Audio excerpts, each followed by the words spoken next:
ओम नमो भगवते वासुदेवाय। जय श्री हरि। ओम नमः शिवाय। आप सभी का हमारे YouTube चैनल पर हार्दिक स्वागत है। आज हम आपको सुना रहे हैं आश्विन मास कृष्ण पक्ष में पड़ने वाली इंदिरा एकादशी की पौराणिक कथा, पूजा विधि और व्रत महत्व के बारे में। धार्मिक मान्यता है कि इंदिरा एकादशी का व्रत करने से जन्म जन्मांतर में किए गए पाप कट जाते हैं, साथ ही पितरों को मोक्ष की प्राप्ति होती है। इसके अलावा घर में सुख समृद्धि और खुशहाली आती है। शास्त्रों में उल्लेख है कि यदि कोई पूर्वज जाने अनजाने में हुए पाप कर्मों के कारण दंड भोग रहा होता है तो इस दिन विधि विधान से व्रत कर उनके नाम से दान दक्षिणा देने से पूर्वजों को मोक्ष मिलता है।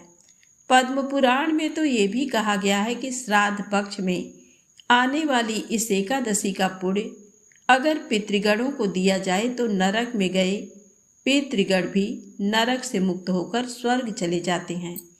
इस व्रत को करने से सभी जीवात्माओं को उनके सभी पापों से मुक्ति मिल जाती है।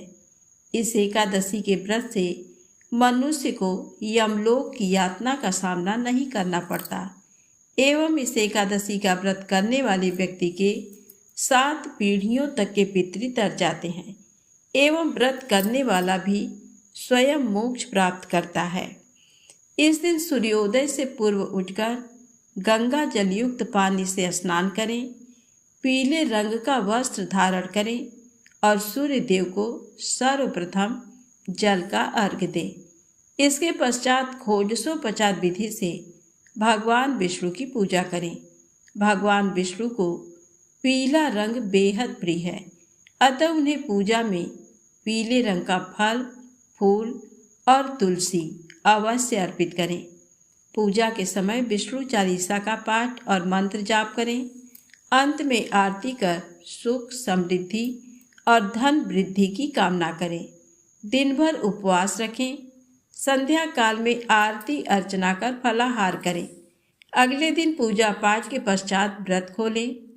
उपनिषदों में भी कहा गया है कि भगवान विष्णु की पूजा से पितृ संतुष्ट होते हैं। इस एकादशी के व्रत और पूजा की विधि अन्य एकादशियों की तरह ही है, लेकिन सिर्फ अंतर यह है कि इस एकादशी पर शालिग्राम की पूजा की जाती है। अब आइए सुने इंदिरा एकादशी पितृ एकादशी की पौराणिक कथा। एक बार युधिष्ठिर ने भगवान श्री कृष्ण से पूछा, हे मधुसूदन, कृपा करके मुझे ये बताइए कि आश्विन के कृष्ण पक्ष में कौन सी एकादशी होती है। तब भगवान श्री कृष्ण बोले, हे राजन, आश्विन कृष्ण पक्ष में इंदिरा नाम की एकादशी होती है। उसके व्रत के प्रभाव से बड़े बड़े पापों का नाश हो जाता है। नीच योनि में पड़े हुए पितरों को भी ये एकादशी सद्गति देने वाली है। हे राजन, पूर्व काल की बात है। सतयुग में इंद्रसेन नाम से विख्यात राजकुमार थे, जो माहिष्मतिपुरी के राजा होकर धर्म पूर्वक प्रजा का पालन करते थे। उनका यश सभी ओर फैल चुका था। राजा इंद्रसेन भगवान विष्णु की भक्ति में तत्पर हो गोविंद के मोक्षदायक नाम का जप करते हुए समय व्यतीत करते थे और विधि पूर्वक अध्यात्म तत्व के चिंतन में संलग्न रहते थे। एक दिन राजसभा में सुखपूर्वक बैठे हुए थे। इतने ही में देवर्षि नारद आकाश से उतरकर वहां आ पहुंचे। उन्हें आया देख राजा हाथ जोड़कर खड़े हो गए और विधि पूर्वक पूजन करके उन्हें आसन पर बिठाया। इसके बाद वे इस प्रकार बोले, हे मुनि श्रेष्ठ, आपकी कृपा से मेरी सर्वथा कुशल है। आज आपके दर्शन से मेरी संपूर्ण यज्ञ क्रियाएं सफल हो गईं। देवर से अपने आगमन का कारण बताकर मुझ पर कृपा करें। नारद जी ने कहा, नृप श्रेष्ठ, मेरी बात सुनो। मेरी बात आश्चर्य में डालने वाली है। मैं ब्रह्मलोक से यमलोक आया था। वहाँ एक श्रेष्ठ आसन पर बैठा और यमराज ने मेरी भक्ति पूर्वक पूजा की। उस समय यमराज की सभा में मैंने तुम्हारे पिता को भी देखा था। वे व्रत भंग के दोष से वहां आए थे। राजन, उन्होंने तुमसे कहने के लिए एक संदेश दिया है, उसे सुनो। उन्होंने कहा है, बेटा, मुझे इंदिरा के व्रत का पुण्य देकर स्वर्ग में भेजो। उनका ये संदेश लेकर मैं तुम्हारे पास आया हूँ। राजन, अपने पिता को स्वर्गलोक की प्राप्ति कराने के लिए इंदिरा एकादशी का व्रत करो। राजा ने पूछा, भगवान, कृपा करके इंदिरा का व्रत बताइए। किस पक्ष में, किस तिथि को और किस विधि से उसका व्रत करना चाहिए। तब नारद जी ने कहा, हे राजन, सुनो, मैं तुम्हें इस व्रत की शुभ कारक विधि बतलाता हूँ। आश्विन मास के कृष्ण पक्ष दशमी के उत्तम दिन को श्रद्धा युक्त चित्त से प्रातः काल स्नान करें।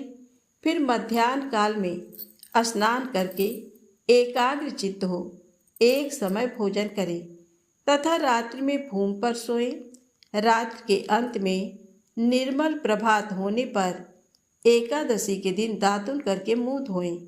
इसके बाद भक्ति भाव से इस मंत्र को पढ़ते हुए उपवास का नियम ग्रहण करें। मंत्र है, हे कमल नयन भगवान नारायण, आज मैं सब भोगों से अलग हो निराहार रहकर कल भोजन करूँगा। हे अच्युत, आप मुझे शरण दें। इस प्रकार नियम करके मध्याह्न काल में पितरों की प्रसन्नता के लिए सालग्राम शिला के सम्मुख विधि पूर्वक श्राद्ध करें तथा दक्षिणा से ब्राह्मणों का सत्कार करके उन्हें भोजन करावें। पितरों को दिए हुए अन्नमय पिंड को सूंघकर विद्वान पुरुष गाय को खिला दें। फिर धूप और गंध आदि से भगवान ऋषिकेश का पूजन करके रात्रि में उनके समीप जागरण करें। तत्पश्चात सवेरा होने पर द्वादशी के दिन पुनः भक्तिपूर्वक श्रीहरि की पूजा करें। उसके बाद ब्राह्मणों को भोजन कराकर भाई, बंधु, नाती और पुत्र आदि के साथ स्वयं मौन होकर भोजन करें। राजन, इस विधि से आलस से रहित होकर तुम इंदिरा एकादशी का व्रत करो। इससे तुम्हारे पितर भगवान विष्णु के वैकुंठ धाम में चले जाएंगे। भगवान श्री कृष्ण कहते हैं, हे राजन, राजा इंद्रसेन से ऐसा कहकर देवर्षि नारद अंतर ध्यान हो गए। राजा ने उनकी बताई हुई विधि से अंतःपुर की रानियों, पुत्रों और भृत्यों सहित उस उत्तम व्रत का अनुष्ठान किया। कुंती नंदन, व्रत पूर्ण होने पर आकाश से फूलों की वर्षा होने लगी। इंद्रसेन के पिता गरुड़ पर आरूढ़ होकर श्री विष्णु धाम को चले गए और राजर्षि इंद्रसेन भी अकंटक राज्य का उपभोग करके अपने पुत्र को राज्य पर बिठाकर स्वयं स्वर्गलोक को गए। इस प्रकार मैंने तुम्हारे सामने इंदिरा व्रत के महात्म का वर्णन किया है। इसको पढ़ने और सुनने से मनुष्य सब पापों से मुक्त हो जाता है। तो बोलिए श्री लक्ष्मी नारायण भगवान की जय हो। अब आइए सुने बड़ी ही रोचक प्रसंग राम नाम की महिमा। एक संत महात्मा श्यामदास जी रात्रि के समय श्री राम नाम का अजपा जाप करते हुए अपनी मस्ती में चले जा रहे थे। जाप करते हुए वे एक घने जंगल से गुजर रहे थे। विरक्त होने के कारण वे महात्मा बार बार देशाटन करते रहते थे। वे किसी एक स्थान में अधिक समय नहीं रहते थे। वे ईश्वर नाम प्रेमी थे, इसलिए दिन रात उनके मुख से राम नाम जप चलता रहता था। स्वयं राम नाम का अजपा जाप करते और औरों को भी उसी मार्ग पर चलाते। श्यामदास जी गहन जंगल में मार्ग भूल गए थे, पर अपनी मस्ती में चले जा रहे थे कि जहाँ राम ले चले वहाँ। दूर अंधेरे के बीच में बहुत सी दीप मालाएं प्रकाशित थीं। महात्मा जी उसी दिशा की ओर चलने लगे। निकट पहुँचते ही देखा कि एक बट वृक्ष के पास अनेक प्रकार के वाद्य यंत्र बज रहे हैं। नाच गान और शराब की महफिल जमी है।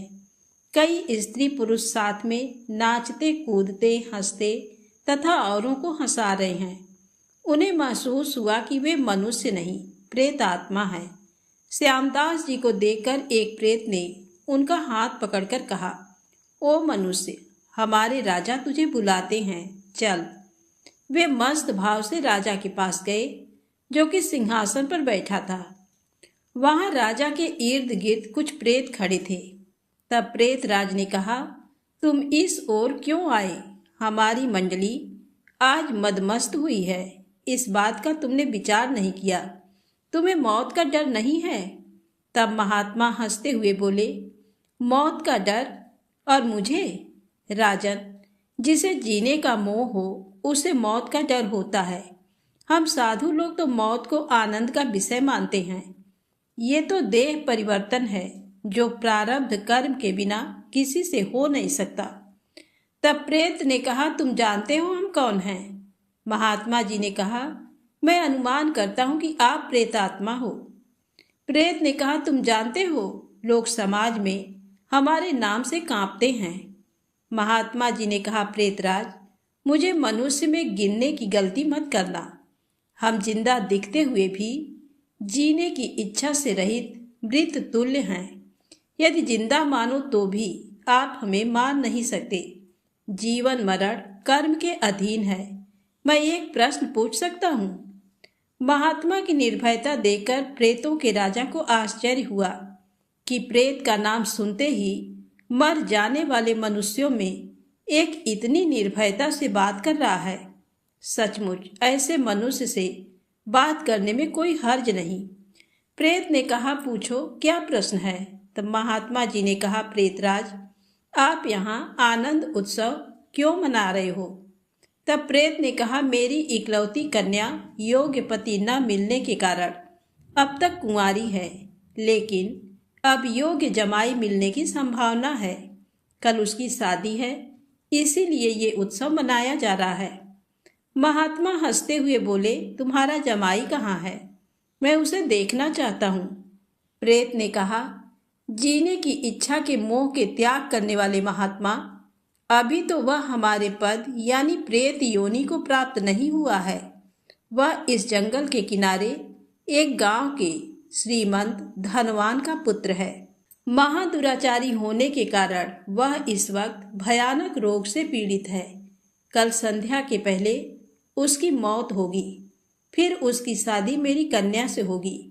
इसलिए रात भर गीत, नाच और मद्यपान करके हम आनंद उत्सव मनाएंगे। श्यामदास जी वहां से विदा होकर श्री राम नाम का अजपा जाप करते हुए जंगल के किनारे गांव में पहुंचे। उस समय सुबह हो चुकी थी। एक ग्रामीण से महात्मा ने पूछा, इस गांव में कोई श्रीमान का बेटा बीमार है? तब ग्रामीण ने कहा, हाँ महाराज, नवलसा सेठ का बेटा साकल चंद 1 वर्ष से रोगग्रस्त है। बहुत उपचार किए पर उसका रोग ठीक नहीं होता। महात्मा नवलसा सेठ के घर पहुंचे। साकल चंद की हालत गंभीर थी, अंतिम घड़ियां थी। फिर भी महात्मा को देखकर माता पिता को आशा की किरण दिखी। उन्होंने महात्मा का स्वागत किया। सेठ पुत्र के पलंग के निकट आकर महात्मा राम नाम की माला जपने लगे। दोपहर होते होते लोगों का आना जाना बढ़ने लगा। महात्मा ने कहा, क्यों साकल चंद, अब तो ठीक हो? साकल चंद ने आंखें खोलते ही अपने सामने एक प्रतापी संत को देखा तो रो पड़ा। बोला, महात्मा जी, आप मेरा अंत सुधारने के लिए पधारे हो। मैंने बहुत पाप किए हैं, भगवान के दरबार में क्या मुंह दिखाऊंगा? फिर भी आप जैसे संत के दर्शन हुए हैं, ये मेरे लिए शुभ संकेत है। इतना बोलते ही उसकी सांसें फूलने लगी, वह खांसने लगा। महात्मा ने कहा, बेटा निराश ना हो, भगवान राम पतित पावन है। तेरी ये अंतिम घड़ी है, अब काल से डरने का कोई कारण नहीं। खूब शांति से श्री राम नाम के जप में मन को लगा दे। अजपा जाप में लग जा। शास्त्र कहते हैं 100 करोड़ शब्दों में भगवान राम के गुण गाए गए हैं। उसका एक एक अक्षर ब्रह्म हत्या आदि महापापों का नाश करने में समर्थ है। दिन ढलते ही साकर चंद की बीमारी बढ़ने लगी। वैद्य हकीम बुलाए गए, हीरा भस्म आदि कीमती औषधियां दी गईं, किंतु अंतिम समय आ गया। ये जानकर महात्मा जी ने थोड़ा नीचे झुककर उसके कान में राम नाम लेने की याद दिलाई। राम बोलते ही उसके प्राण पखेरु उड़ गए। लोगों ने रोना शुरू कर दिया। शमशान यात्रा की तैयारियां होने लगीं। मौका पाकर महात्मा जी वहां से चल दिए। नदी तट पर आकर स्नान करके नाम स्मरण करते हुए वहां से रवाना हुए। शाम ढल चुकी थी। फिर वे मध्य रात्रि के समय जंगल में उसी वट वृक्ष के पास पहुंचे जहां प्रेत समाज उपस्थित था। प्रेत राज सिंहासन पर हताश और निराश होकर बैठे थे। आज गीत, नृत्य, हास्य कुछ नहीं था। चारों ओर करुण आक्रंद हो रहा था। सभी प्रेत रो रहे थे। महात्मा ने पूछा, प्रेतराज, कल तो यहाँ आनंद उत्सव था, आज शोक समुद्र लहरा रहा है, क्या कुछ अहित हुआ है? प्रेतराज ने कहा, हाँ भाई, इसीलिए तो रो रहे हैं। हमारा तो सत्यानाश हो गया। मेरी बेटी की आज शादी होने वाली थी, अब वह कुंवारी रह जाएगी। महात्मा ने कहा, प्रेतराज, तुम्हारा जमाई तो आज मर गया है, फिर तुम्हारी बेटी कुंवारी क्यों रही? प्रेतराज ने चिढ़कर कहा, तेरे पाप से मैं ही मूर्ख हूँ कि मैंने कल तुझे सब बता दिया। तूने तो हमारा सत्यानाश कर दिया। महात्मा ने नम्रता से कहा, मैंने आपका अहित किया, ये मुझे समझ में नहीं आता। क्षमा करना, मुझे मेरी भूल बताओगे तो मैं दोबारा नहीं करूँगा। प्रेतराज ने जलते हृदय से कहा, यहाँ से जाकर तूने मरने वाले को नाम स्मरण का मार्ग बताया और अंत समय भी राम नाम कहलवाया। इससे उसका उद्धार हो गया और मेरी बेटी कुंवारी रह गई। महात्मा जी ने कहा, क्या सिर्फ एक बार नाम जप लेने से वह प्रेत योनि से छूट गया? आप सच कहते हो? प्रेत ने कहा, हाँ भाई, जो मनुष्य राम नाम जप करता है वह राम नाम जप के प्रताप से कभी हमारी योनि को प्राप्त नहीं होता। भगवान नाम जप में नरकोद्धारिणी शक्ति है। प्रेत के द्वारा राम नाम का ये प्रताप सुनकर महात्मा जी प्रेम के आंसू बहाते हुए भाव समाधि में लीन हो गए। उनकी आंखें खुली तब वहां प्रेत समाज नहीं था। बाल सूर्य की सुनहरी किरणें वट वृक्ष को शोभायमान कर रही थी। तो बोलिए सियावर रामचंद्र की जय हो। राधे राधे, जय श्री कृष्णा। अब आइए सुने पितरों की आत्मा की शांति और मुक्ति के लिए श्रीमद् भागवत गीता के महात्म कथा। भगवान शिव कहते हैं, पार्वती, पाटलिपुत्र में शंकुकर्ण नामक एक ब्राह्मण रहता था। उसने वैश्य वृत्ति का आश्रय लेकर बहुत धन कमाया, किंतु ना तो कभी पितरों का तर्पण किया और ना देवताओं का पूजन ही। वह धनोपार्जन में तत्पर होकर राजाओं को ही भोज दिया करता था। एक समय की बात है, उस ब्राह्मण ने अपना चौथा विवाह करने के लिए पुत्रों और बंधुओं के साथ यात्रा की। मार्ग में आधी रात के समय जब वह सो रहा था, एक सर्प ने कहीं से आकर उसकी बाह में काट लिया। उसके काटते ही ऐसी अवस्था हो गई कि मणि, मंत्र और औषधि आदि से भी उसके शरीर की रक्षा असाध्य जान पड़ी। तत्पश्चात कुछ ही क्षणों में उसके प्राण पखेरु उड़ गए। फिर बहुत समय के बाद वह प्रेत सर्प योनि में उत्पन्न हुआ। उसका चित्त धन की वासना में बंधा था। उसने पूर्व वृत्तांत को याद करके सोचा, मैंने जी भर के बाहर करोड़ों की संख्या में अपना धन गाड़ रखा है, इससे उन पुत्रों को वंचित करके स्वयं ही उसकी रक्षा करूंगा। एक दिन सांप की योनि से पीड़ित होकर पिता ने स्वप्न में अपने पुत्रों के समक्ष आकर अपना मनोभाव बताया। तब उसके निरंकुश पुत्रों ने सवेरे उठकर बड़े विस्मय के साथ एक दूसरे से स्वप्न की बातें कहीं। उनमें से मंझला पुत्र कुदाल हाथ में लिए घर से निकला और जहां उसके पिता सर्प योनि धारण करके रहते थे, उस स्थान पर गया। उसे धन के स्थान का ठीक ठीक पता नहीं था, तो भी उसने चिन्हों से उसका ठीक निश्चय कर लिया और लोभ बुद्धि से वहां पहुंचकर बांबी को खोदना आरंभ किया। तब उस बांबी से बड़ा भयानक सांप प्रकट हुआ और बोला, ओ मूढ़, तू कौन है? किस लिए आया है? क्यों बिल खोद रहा है? अथवा किसने तुझे भेजा है? ये सारी बातें मेरे सामने बता। पुत्र बोला, मैं आपका पुत्र हूँ, मेरा नाम शिव है। मैं रात्रि में देखे हुए स्वप्न से विस्मित होकर यहाँ का सुवर्ण लेने के कौतूहल से आया हूँ। पुत्र के ये लोक निंदित वाणी सुनकर वह सांप हंसता हुआ उच्च स्वर से इस प्रकार वचन बोला, यदि तू मेरा पुत्र है तो मुझे शीघ्र ही बंधन से मुक्त कर। मैं पूर्व जन्म के गाड़े हुए धन के ही लिए सर्प योनि में उत्पन्न हुआ हूँ। पुत्र ने पूछा, पिताजी, आपकी मुक्ति कैसे होगी? इसका उपाय मुझे बताइए, क्योंकि मैं इस रात में सब लोगों को छोड़कर आपके पास आया हूँ। पिता ने कहा, बेटा, गीता के अमृतमय 7वें अध्याय को छोड़कर मुझे मुक्त करने में तीर्थ, दान, तप ये सब सर्वथा समर्थ नहीं है। केवल गीता का 7वां अध्याय ही प्राणियों के जरा, मृत्यु आदि दुख को दूर करने वाला है। पुत्र, मेरे श्राद्ध के दिन 7वें अध्याय का पाठ करने वाले ब्राह्मण को श्रद्धा पूर्वक भोजन कराओ।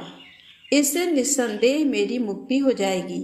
वत्स, अपनी शक्ति के अनुसार पूर्ण श्रद्धा के साथ वेद विद्या में प्रवीण अन्य ब्राह्मणों को भी भोजन कराना। सर्पयोनि में पड़े हुए पिता के ये वचन सुनकर सभी पुत्रों ने उसकी आज्ञा के अनुसार तथा उससे भी अधिक किया। तब शंकुकर्ण ने अपने सर्प शरीर को त्याग कर दिव्य देह धारण किया और सारा धन पुत्रों के अधीन कर दिया। पिता ने करोड़ों की संख्या में जो धन बांट कर दिया था, उससे वे सदाचारी पुत्र बहुत प्रसन्न हुए। उनकी बुद्धि धर्म में लगी हुई थी, इसलिए उन्होंने बावली, कुआं, पोखरा, यज्ञ तथा देव मंदिर के लिए उस धन का उपयोग किया और अन्नशाला भी बनवाई। तत्पश्चात 7वें अध्याय का सदा जप करते हुए उन्होंने मोक्ष प्राप्त किया। पार्वती, ये तुम्हें 7वें अध्याय का महात्म बताया गया है, जिसके श्रवण मात्र से मानव सब पातकों से मुक्त हो जाता है। तो बोलिए श्री लक्ष्मी नारायण भगवान की जय हो।